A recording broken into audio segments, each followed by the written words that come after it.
Not the best, but my first attempt on the Blackstone. So we'll get better at it. We'll see what happens. And now we're done cooking. We get to clean the grill.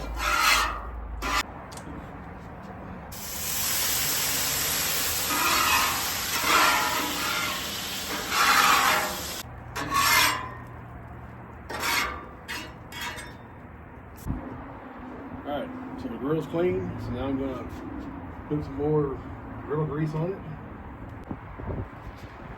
I'm gonna use, again, paper towel. Just want a thin layer all around it.